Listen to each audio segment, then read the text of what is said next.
Hi everybody, I'm going to show you what you're going to do with your canvas after you have drawn. So we've used our grid to add as much detail and get it in the right proportions. We've drawn it in pencil, then outlined it with marker and erased as much as we can. The pencil is still going to show up a little bit on canvas, but don't worry. Now you're going to find that there's an area set up with a few papers and some batik dye. This is fabric dye. It looks orange, but it's actually yellow, red, and then this one is blue. What you're going to do is you're going to kind of put a background layer of some color that you can add on top of after with acrylic paint. The benefit of that is by having some color already on your canvas, it makes it a little bit easier to just get started and jump in, and you don't feel like, oh, I have to do everything perfect, because I know for me, getting started can sometimes make me nervous. So just by having some color on there, we're already starting with some cool textures and some cool shapes. When you're spraying, a couple things: don't turn it upside down, don't spray it right next to it. You need to hold it a little bit farther away. Now, I don't want to spritz all the colors in the same spot because that will just give me a brown. But I kind of like this blue.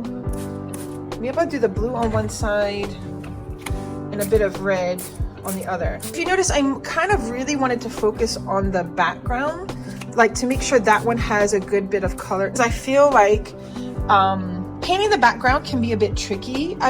And by having this spray, I feel like it already looks nice. And if I like this texture like this, I stop.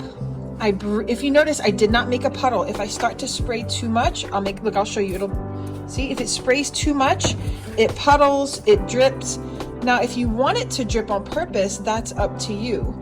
But just keep in mind, it can make it harder to paint later.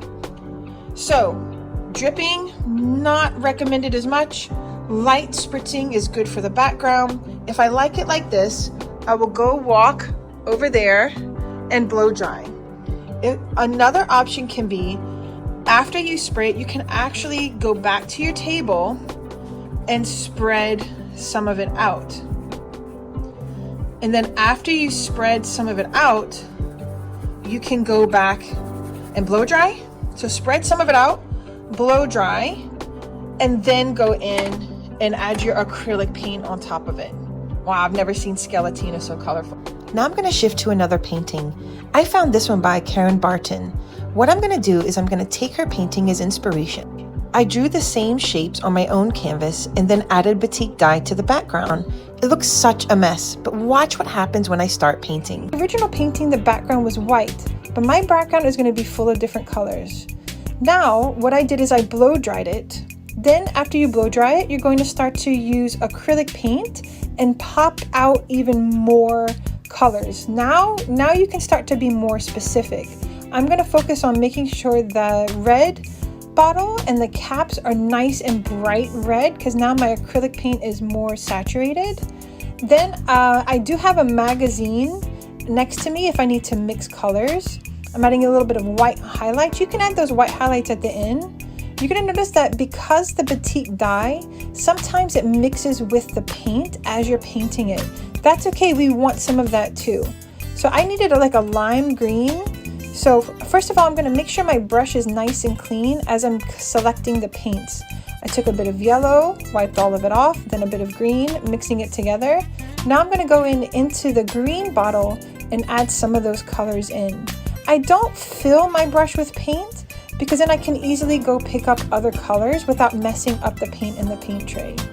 Okay, again, adding a bit of white.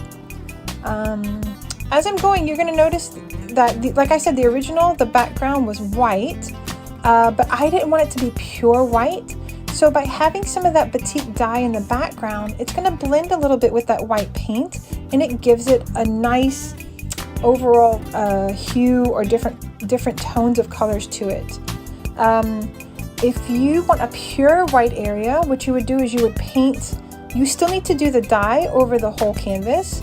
Then we're going to add some white paint on top of it, and when that blends in, you're going to see it still has a bit of the color, but we can just blow dry that and add another layer of the white as well.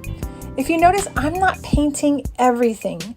There's some parts where the dye has a really nice texture, or I actually like the tone of that.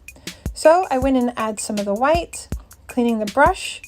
I felt like the labels needed a bit more white, but I didn't want to totally cover the words that I had already put on there with marker.